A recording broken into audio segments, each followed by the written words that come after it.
From Brennan to the Boca Chica, from Lummi to La Push, and from the lordly Sawduck to lovely Duckabush, from Samish to Sammamish, Suquamish to Quilcene. The climate is so friendly, it's a land that's evergreen. Hello, and welcome to the History of the Evergreen State podcast. I'm your host, John C., and thank you for joining me today for episode 29, Garfield County's Pomeroy. Pomeroy is the county seat of Garfield County, Washington's least populous of its 39 counties. The town is located in the Pataha Valley in the southeastern part of the Evergreen State, an agricultural region predominantly devoted to dry land wheat, barley, and grass seed production, as well as cattle and sheep ranching. It had 1,515 residents in 2009 out of a total of 2,400 in all of Garfield County. Pomeroy is 1,850 feet above sea level and receives an average of 17 inches of rain per year. Pomeroy also happens to be Garfield County's only incorporated town. The Nez Perce and other Aboriginal peoples use the Nez Perce Trail to travel through the area near the eventual town of Pomeroy. The trail began in Wallula in Walla Walla County and terminated about 7 miles west of what would become Pomeroy in Garfield County. The trail ran east to near Pomeroy, then east to the Asotin County line, nearly paralleling today's U.S. Highway 12. The trail then continued east, across the Rockies, and into the Great Plains. Captain B.L.E. Bonneville, on behalf of the United States government, surveyed the area in 1834. On the 8th of December, 1864, Joseph and Martha Pomeroy established a stagecoach station at Pataha Creek, which is now the site of downtown Pomeroy. During the 1860s and 1870s, Pomeroy's station, often known as Palms, served food that was prepared by Martha for weary stage travelers. Pomeroy also had a farmer who raised cattle as well.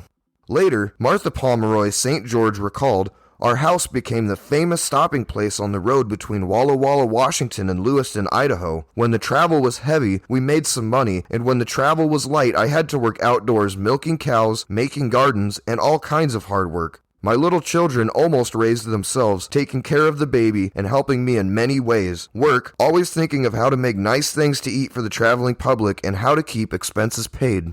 When the Pomeroys came, the surrounding area was rather sparsely populated. Along the creek, Parson Quinn and his family lived, as did a number of native ranchers, including Tamutsu, also called Chief Timothy. By the early 1870s, Palms and Joseph Pomeroy's spread had become a center for other settlers looking to start up farming and the growing of grain. Early residents planted locust trees, which offered shade and softened the settlement's previously harsh visual characteristics as they matured. In what would become Garfield County, there was an estimated 200 farms by 1875. On the 28th of May, 1878, Joseph Pomeroy, Martha Pomeroy, Benjamin Day, and Minnie Day submitted the town of Pomeroy's town site plat. A hotel, store, livery stable, blacksmith shop, and brewery were among some of the businesses that had opened there by May of 1879. Joseph Pomeroy and William C. Potter built a flouring mill in 1877, powered by the rushing water of Pataha Creek. The miller would be Benjamin Day. The mill had a granite stone and was a 2-story frame structure. Local farmers were overjoyed to have a mill so nearby, and the mill was soon up and running 24 hours a day, 7 days a week. Residents swam in the mill pond, which developed at the end of the flume that carried water several hundred yards from the creek to the mill throughout the warm summer months. The mill was sold multiple times before it burned down in 1903. A 3-story mill was built nearer the town's core, producing Pomeroy's Blue Mountain flour. This building, which was no longer producing flour but was being utilized as a warehouse and feed company at the time, was again destroyed in a fire in July of 1950. On the 3rd of February, 1886, the Washington Territorial Legislature incorporated the town of Pomeroy through a legislative act. Residents of the town later voted on the 28th of May, 1917, to rearrange their municipal structure by incorporating as a third-class city. Pataha City, a small village about 3 miles east of Pomeroy, was chosen as the interim county seat when the Washington Territorial Assembly founded Garfield County on the 29th of November, 1881. Pataha City, Pomeroy, Aceton City, and Mentor, a little city north of Pataha City that only lasted for a few years in the 1880s, all vied for the title of permanent county seat in a special election that was held on the 9th of January, 1882. Pomeroy triumphed, but the people of Pataha City disputed the victory in court. As a result, Garfield County went more than 2 years without a legal county seat, although the county business was conducted at Pomeroy during this time. The county seat was established in Pomeroy by the Washington Territorial Legislature in 1883, but it could not be implemented due to a clerical error. Garfield County's territory representative made an almost incredible petition to the United States Congress. The U.S. House of Representatives enacted a bill on the 13th of May, 1884 to correct the flaws in the Territorial County Seat Bill. The measure was approved by the U.S. Senate, making Pomeroy the legal county seat of Garfield County for all time. As a result, Garfield County became the only county in the Evergreen State to have its county seat designated by an act of Congress. The Garfield County Courthouse was built in 1901 and was designed by Albany, Oregon architect Charles Burgriff in the Queen Anne style. This building, which used stone quarried from Valentine Ridge near the Snake River, replaced an older wooden construction that was destroyed by fire in 1900. One of only 20 such cited justice statues in the country, the courthouse clock tower is topped with a statue of justice that does not wear the conventional blindfold. In 1974, the Garfield County Courthouse would be designated as a National Historical Landmark. In 1887, the Pomeroy Improvement Company was formed, and soon thereafter, a water system would be erected to provide water for irrigation and fire protection purposes. By 1888, the city of Pomeroy bought this water system, which included a big reservoir, and quickly began to expand it. Pomeroy's fire department would be formed on the 23rd of July, 1887, and its first big fire occurred on the 6th of February, 1890, followed by another in 1898. A fire that started accidentally in a saloon on the 18th of July, 1900, quickly spread and destroyed about half of the town's business sector. Pomeroy businesses immediately rebuilt, though, this time with brick. It's important to note here that half of the damage the town sustained from this fire was not covered by insurance. By 1903-1904, Pomeroy residents were finally given in-home access to flowing water, which was flowed by springs rather than Pataha Creek, which was deemed unfit for human consumption. Pomeroy later built a municipal sewer system in 1912, which allowed the town to progressively phase out the cesspool system that had previously managed its waste. In January of 1886, the Oregon Railroad and Navigation Company, a subsidiary of the Union Pacific Railroad, completed a line from Starbuck in Columbia County to Pomeroy. Pomeroy became the Union Pacific Railroad's greatest grain shipping hub by the year 1946. This route between Starbuck and Pomeroy would be abandoned by the railroad company in 1981, and the lines were removed by 1986. And at the end of 1988, a 13-block linear park filled with flowers and trees was dubbed Centennial Boulevard in honor of the Evergreen State's centennial in 1989. The former Union Pacific Depot was recently being used as office space. In 1900, the City Council of Pomeroy approved funding to purchase land for a civic park. The area was developed during the next few years on the south side of the creek. The ground was cleared of brush, leveled, and trees were planted to give cooling shade, joining the native black willows already existing there. A children's playground, swimming pool, and a golf course were eventually added over time. In 1904, the Tucannon Power Company established hydroelectric equipment on the Tucannon River, erected poles, and ran wire to the town, bringing electricity to Pomeroy for the very first time. In that same year, the town received telephone service. In 1916, Pomeroy's main street was paved, which was truly a sign that the small town was on the up and up. This was followed by other main thoroughfares. Pomeroy's youth won the struggle for a community swimming pool in 1922 after years of pushing the city government. The project was funded in part by the American Legion, the Ladies Civic Improvement Club, and the Garfield County Pioneers. The pool's water source was Cosgrove Spring, which was jointly owned by the city and the Ladies Civic Improvement Club, along with the surrounding acreage. Pomeroy residents voted in November of 1912 to make the selling of alcohol illegal in the city 3 years before statewide prohibition was adopted. Bootleggers went to work right away, but Pomeroy saw a great opportunity to use this illicit activity to the town's benefit. Bootleggers who were convicted were put to work building county roads. The Civilian Conservation Corps, the Triple Cs, erected an expansion to the high school and developed the golf course during the Great Depression of the 1930s. In July of 1942, the Blue Mountain Cannery in Pomeroy opened, canning peas, which had lately become a major Garfield County crop. For nearly 2 decades, Blue Mountain processed peas for the Jolly Green Giant name. Blue Mountain was closed in October of 1960 mainly due to rising freight rates and stagnating pea prices. In November of 1960, the Robert Dye Seed Ranch bought the former Blue Mountain Cannery site and plant and began processing bluegrass seed. Within 3 years, it had grown to become one of the country's largest bluegrass seed processors. The Denny Ashby Library is housed in a brick house that was built in 1909 on a quiet residential street. John Denny Ashby, often known as Denny, a Pomeroy native and grandson of Oregon pioneer John Fletcher Denny, who was a brother of Seattle founders David and Arthur Denny, was honored with the library's name. Denny Ashby drowned at Fire Island, New York during a failed attempt to save his fiancée from drowning while on vacation from his studies at New York Homeopathic Medical College. Denny Ashby's mother, Mary Denny Ashby, gave her home to the city of Pomeroy in her will, which now serves as the library.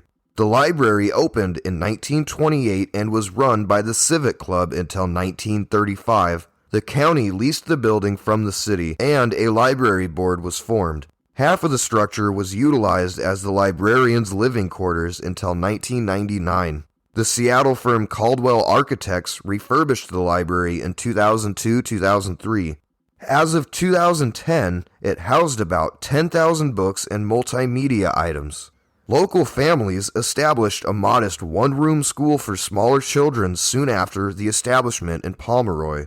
Pomeroy then constructed a school in 1892 and expanded it in 1905. Pomeroy High School first opened its doors in 1916, and a new structure would be built 20 years later in 1936. In 1981, that structure would be demolished and replaced.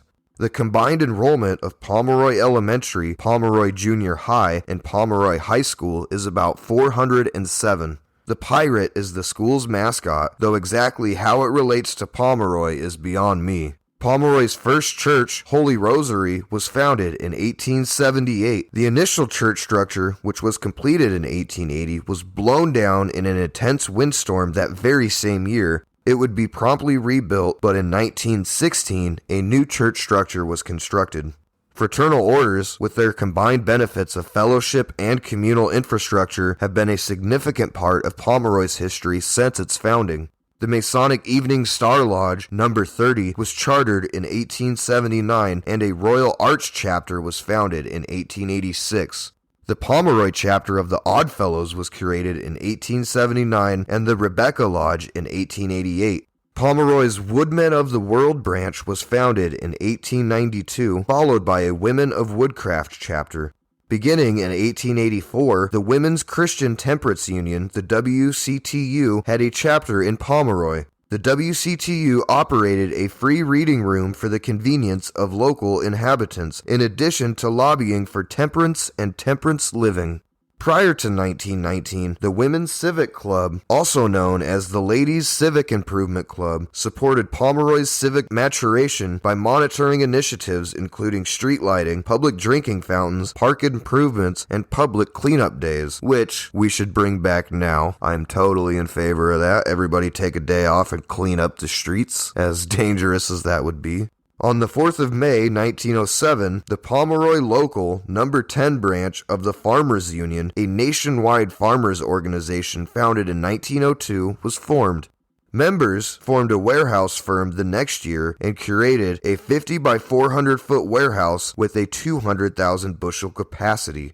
According to Lyman's History of Old Walla Walla County, published in 1918, This warehouse has stored the grain of members and corrected many abuses of the grain storage business of Pomeroy, materially reduced the price of handling sacks, coal, posts, etc., and in a general way has been a benefit to every farmer in Garfield County. The final two dams erected as part of the Lower Snake River project, the Little Goose Dam, which was built between June of 1963 and March of 1970, and the Lower Granite Dam, completed between July of 1965 and February of 1975, expanded Pomeroy's population and encouraged its economy. Pomeroy lies roughly 15 miles southwest of Lower Granite Dam and 20 miles southeast of Little Goose Dam.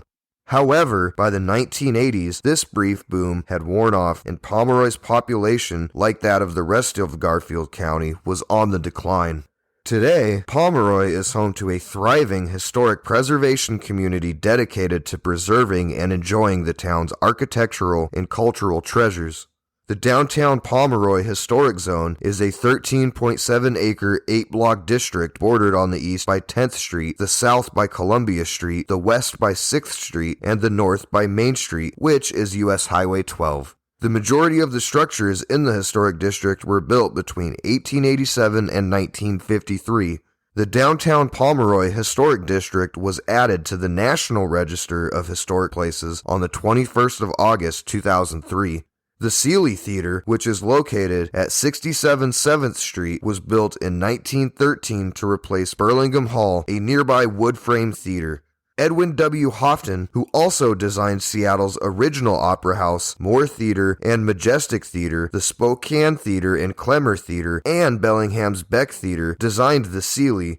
The Seeley was remodeled in the 1950s to accommodate a CinemaScope screen, while the lobby was refurbished sometime in the 60s. The Seeley had discontinued operations by the late 1960s, though, and the facility was converted into a refrigeration and repair business. The building would be purchased by private investors in 1980, and it was utilized for movies and events on an irregular basis after that. The Seeley was purchased by the nonprofit Pomeroy Community Center on the 31st of December 2009, and a complete restoration was planned. The original hand-painted advertising screen that was used to curtain the stage and advertise local companies is still on display at the theater to this day. Farmers in this fertile wheat-growing region are served by Pomeroy's agricultural products, Western dress, and chemical supply businesses, as well as the Pomeroy Grain Growers Cooperative. Pomeroy's attractive 19th century Main Street and tranquil small-town charm encourage visitors, as does its accessibility to outdoor activities on the Snake River and in the Blue Mountains. The town's pioneer legacy is valued and celebrated by residents who preserve and restore historic stores, homes, and farms. The federal government, Garfield County, the Pomeroy School District, Garfield County Memorial Hospital, and the Dye Seed Ranch are all major employers in Pomeroy. If you've never been, I recommend it. It's worth at least driving through and checking out, and the Snake River is fun to play in, as long as you're careful, and the Blue Mountains are fun to hike in. I've only done it once, but it's pretty fun, and it's a beautiful area. It's hot as balls in the summer, and equally as cold in the winter, but if you can catch it at the right time and the right temp, it is gorgeous. If you're enjoying the show, please leave a 5-star review, and don't forget to subscribe so that you never miss a new episode. Sources for this episode include Lyman's History of Old Walla Walla County, embracing Walla Walla, Columbia, Garfield, and Assatton Counties, Volume 1 by William Dennison Lyman, The History of Garfield County by Evie Kuykendall, Pomeroy, A Thumbnail History by Paula Becker at HistoryLink.org, Exploring Washington's Past, A Road Guide to History by Ruth Kirk and Carmela Alexander, the Yakima Valley Genealogical Society, the Klickitat County Historical Society, Washington Rural Heritage, the Pomeroy Historic Preservation website, and the National Register of Historic Places. Thank you for listening to Episode 29, Garfield County's Pomeroy. Episode 30 will be released next week. A special thank you goes out to Alan Hirsch for providing the music for the podcast. If you have any questions about the show or just want to chat or have an episode idea, please contact historyoftheevergreenstatepod@gmail.com. Thank you for listening to another episode of the History of the Evergreen State podcast, and until next time, I'm your host, John C. There's peace on the Skokomish, on the Queets and on the Hoe. There's calm on the Nisqually, born of ageless ice and snow. A land that nature loves so much, she stays the whole year round. I trade a royal palace for a shack on Puget Sound.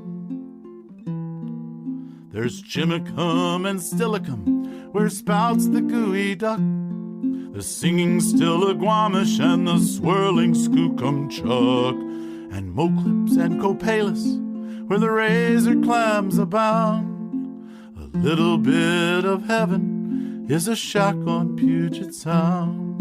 A little bit of heaven is a shack on Puget Sound.